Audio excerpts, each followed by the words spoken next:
Okay, well, here's an interesting diversion as we are in a few days going to be at Adepticon Schaumburg. As a matter of fact, a correction.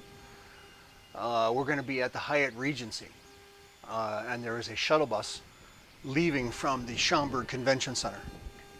So that if anybody out there wants to see the Hex Command system in its simplest form and attend, observe, or play our quad game, 4 battles on a big table, please do get over to the Hyatt Regency and uh, watch, listen, and ask questions. Um, I'm hoping that it's going to go very quickly, even though there's 4 games on one battlefield. I mean, one table. Um, it should be interesting. Again, it's the first time we've done it. It doesn't mean it won't work, but we've never done it before. So, first time. Okay, what are we looking at here? We are looking at our dragging out the old supersized board game called Excalibur, which is set in the Arthurian era of England. And we have implemented miniatures, toy soldiers.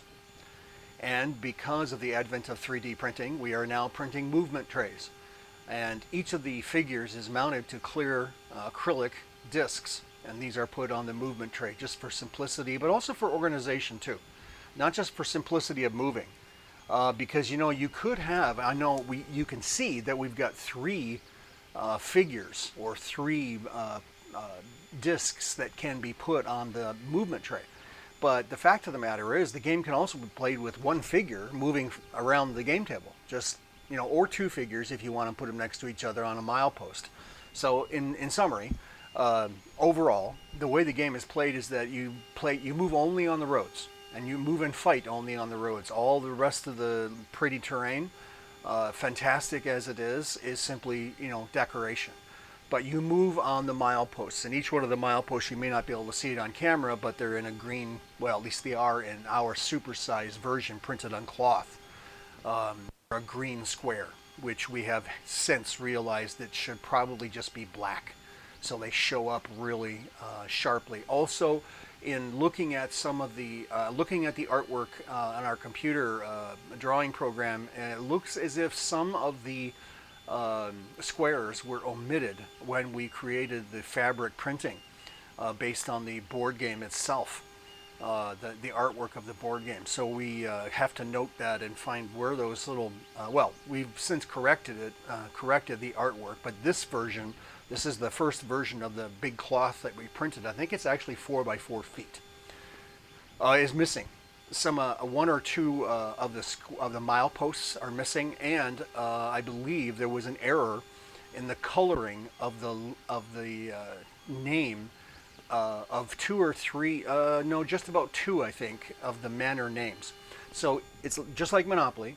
You're looking at properties called manors, and you can see scattered around the table, because I just did the inventory, all the properties and the cards that go with them, and that's essentially the gist of the game. You move around, taking over properties, and then improving the properties by purchasing and placing little icons of things that improve the property, like a water mill, a river worker called a reeve, a forest worker, again, a reeve, so a forest worker, or forest reeve, and then establishing beehives.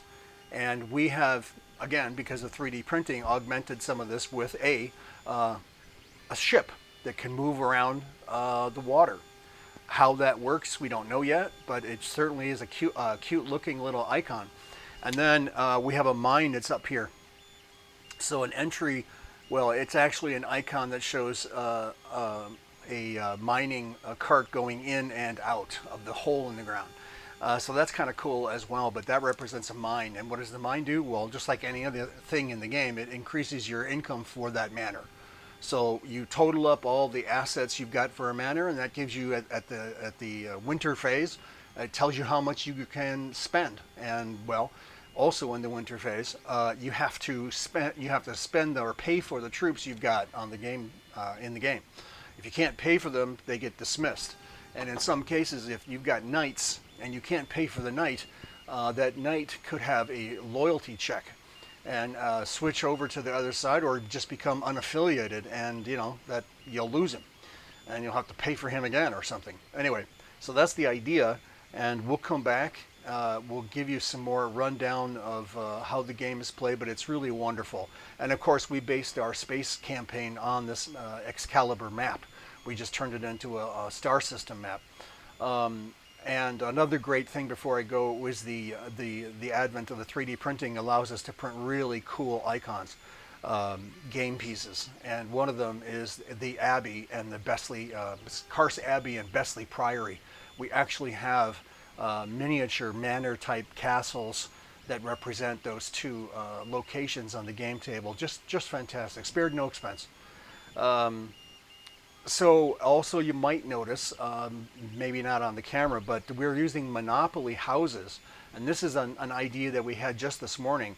In an attempt to get away from a roster page where you keep track of all the incomes and your expenditures and stuff, because you need to do that, because by the time winter shows up, you need to know what you need to pay for. And by tracking it throughout the year as you buy things, by tracking it in general, it makes it easier at the end of the year to tabulate what you need to spend and pay for, etc. But getting away from the roster means that you put things on the game table. Now, these little houses here are from a Monopoly game. There's one that's a normal greenhouse for Monopoly, and one I forget where it came from, but it is a bungalow type of a house with a thatched roof. I don't remember what the Monopoly game it was that it came from, but I picked up the miniatures, and by putting these on the table, it shows the value of the manor. The traditional Monopoly greenhouse would be value 1, and these bungalow type houses looking like a medieval era house would be value 2. So if you're, in this case, let me just count, 2, 4, 6, 8, 10, 11 points in this manor called Corley St. George. So interesting, right? It's one way of doing it. Again, it gives away the value of the property. It tells other players what the value is, but then you don't have a roster either. Now you have the card, and the card basically is not a roster per se, but it does show you the value of the property. And we can talk about that later, but for now, you can read the rules as well from the Imagine Image website. All right, so there we are, and we'll come back and we'll probably take a couple of turns and show you how things are done.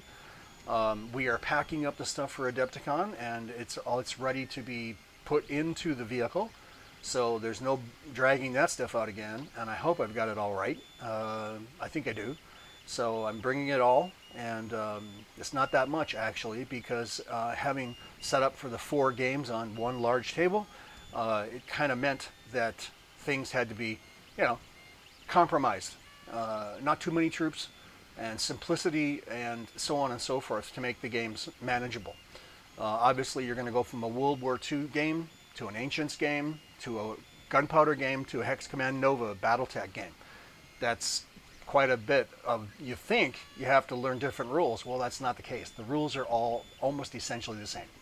Anyway, so we'll come back. There we are. And this is just one of our most favorite things to do. This supersized board game, Excalibur. And I should say, by the way, it is not Hex Gun Grid. So yes, it's not Hex Command series, but it is nonetheless extremely fun. And we're hoping as we go through the game and look at the rules that you'll agree. And perhaps this might become something. We don't care if it doesn't, but the fact is it's just really fun to play.